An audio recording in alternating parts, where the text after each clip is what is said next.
5월 4일 월요일. 팀장의 두 얼굴. 한 중견기업의 팀장이 있었습니다. 그는 평소 우리 팀은 실력으로 평가받아야 한다는 말을 입에 달고 다녔고, 공정함을 자신의 원칙으로 삼는다고 자부했습니다. 어느 날 사원 평가 회의가 열렸습니다.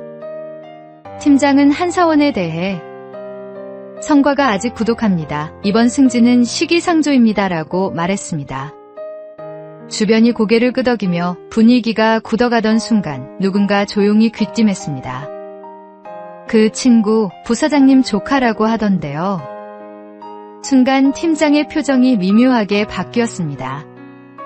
잠시 서류를 다시 들여다보던 그가 천천히 입을 열었습니다. 다시 보니 잠재력이 있네요.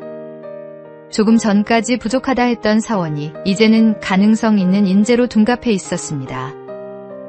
회의가 끝난 뒤 팀장은 후배들에게 말했습니다. 우리 팀은 언제나 원칙대로 가야 해. 그 말을 듣는 사원들의 눈빛은 어딘가 씁쓸했습니다. 그러나 팀장은 끝내 그 이유를 알지 못했습니다. 그는 이미 사람을 보고 판단하고 있었기 때문입니다.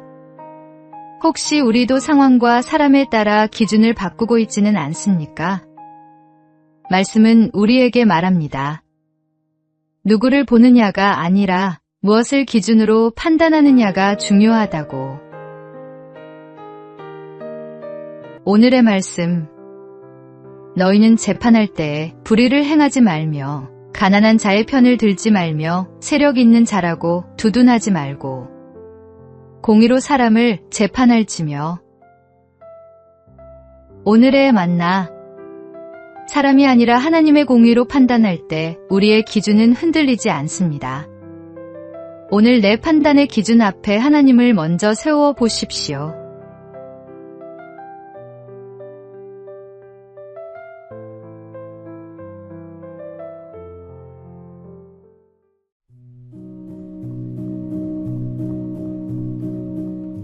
(5월 5일) 화요일.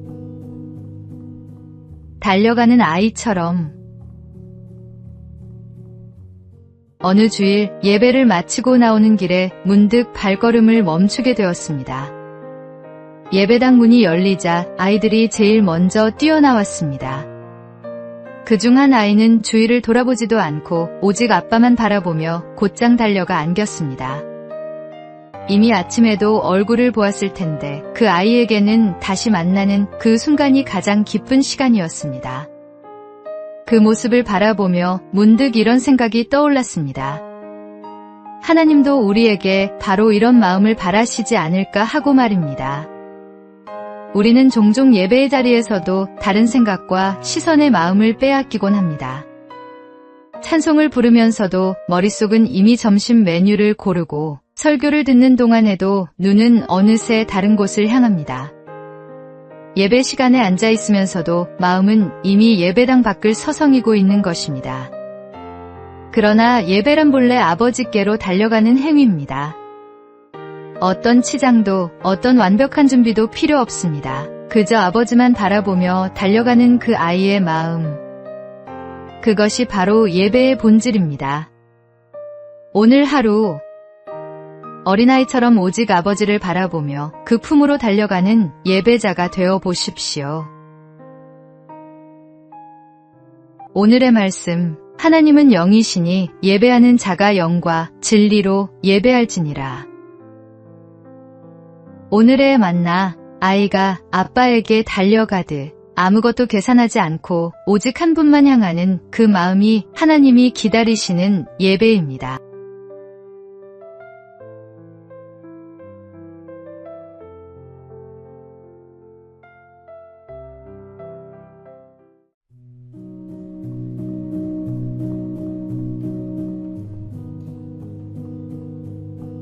(5월 6일) 수요일. 스티커처럼. 경남 거제도 칠천도 대곡교회는 스티커 모임으로 불리는 다음 세대 사역을 이어가고 있습니다. 요한복음 15장 4에서 5절. 내 안에 거하라는 말씀에서 차가 나요. 아이들이 예수님께 스티커처럼 찰싹 붙어있게 하자는 뜻을 담은 이름입니다. 말씀을 듣는데 그치지 않고 몸으로 체험하고 글로 기록하며 서로 나누는 것이 핵심입니다. 이 사역을 이끄는 차재철 목사는 아내를 암으로 떠나보낸 뒤 공황장애와 뇌경색까지 겪으며 무너질 뻔했습니다. 그때 성도들이 찾아와 말했습니다. 목사님은 떠나면 안 됩니다. 두 아이는 우리가 함께 키우겠습니다. 그 한마디가 그를 다시 세웠습니다. 불과 몇 해 전 5명이던 주일학교가 이제 17명으로 넘쳤습니다. 비결은 화려한 시설이 아닙니다. 직접 기타와 우쿨렐레를 가르치고 아픈 성도를 병원에 데려가며 홀로 사는 어르신의 보일러를 고쳐주는 작은 섬김들이 쌓인 결과입니다. 달란트를 움켜쥐지 않고 내어놓을 때 하나님은 그 작은 손 위에서 당신의 일을 시작하십니다. 오늘의 말씀. 내 안에 거하라. 나도 너희 안에 거하리라. 가지가 포도나무에 붙어있지 아니하면 스스로 열매를 맺을 수 없음 같이 너희도 내 안에 있지 아니하면 그러하리라. 오늘의 만나. 예수님께 스티커처럼 붙어있는 것, 그것이 신앙의 전부입니다. 거창한 결심보다 오늘 하루 그분 곁에 머무는 것이 먼저입니다.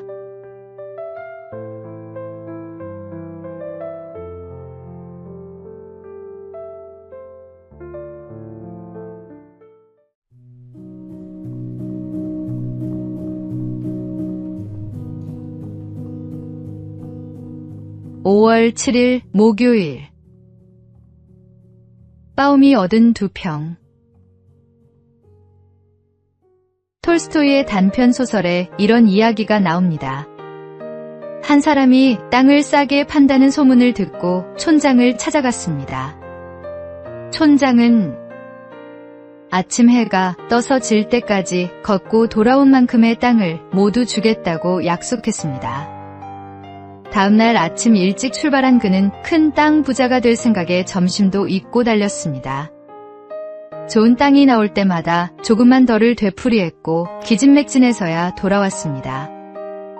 해가 지기 전에 간신히 출발점에 도착했지만 너무 지쳐 그만 쓰러져 죽고 말았습니다. 그의 이름은 빠움. 톨스토이는 이렇게 끝맺습니다. 빠움은 자기가 누울 땅 2평밖에 갖지 못했다. 조금만 더라는 말이 사람을 무너뜨립니다. 세상에는 채우기만 하는 사람, 주고받는 사람, 기꺼이 내어주는 사람, 이렇게 세 부류가 있습니다. 우리 주님께서 주는 것이 받는 것보다 복이 있다 가르치셨습니다. 탐심은 손에 쥔 것마저 잃게 합니다. 오늘 쥐고 있는 것 하나를 내려놓는 연습이 필요합니다. 오늘의 말씀. 자족하는 마음이 있으면 경건은 큰 이익이 되느니라. 오늘의 만나. 탐심은 언제나 충분함을 모릅니다. 오늘 내 손에 꼭 쥐고 있는 것이 무엇인지 돌아보십시오. 내려놓을 때 비로소 하나님이 채우십니다.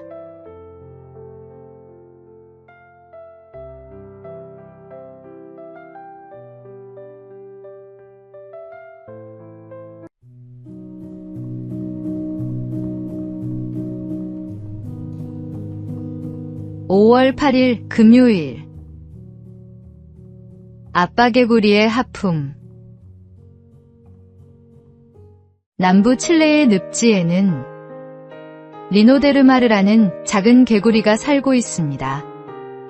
산란기가 되면 암컷이 젤리에 쌓인 알을 낳는 순간 곁에 있던 수컷이 그 알을 모두 삼킵니다. 먹으려는 게 아니라 보살피기 위해서입니다. 수컷은 소리주머니 속에 알을 소중히 품고 기르는 동안 개구리 본업인 울음소리도 포기합니다. 먹는 것도 절제하며 위험에 대비합니다. 그 긴 시간 동안 수컷은 아무것도 자신을 위해 쓰지 않습니다. 오직 품속의 생명을 지키는 일에만 온 존재를 겁니다. 알이 완전히 자랐다고 판단되면 비로소 긴 하품을 하듯 새끼 개구리를 세상으로 내보냅니다. 아빠 개구리의 헌신과 보살핌을 통해 새끼들은 비로소 아름다운 세상에서 생명을 이어갑니다. 때로 우리는 사는 게 왜 이렇게 힘들까? 내가 왜 태어나서 이 고생일까 하며 부모님을 원망하기도 합니다.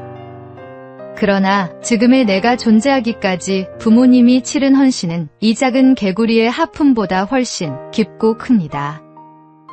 우리가 미처 몰랐던 수많은 밤, 부모님은 자신의 잠을, 꿈을 우리를 위해 내어놓았습니다.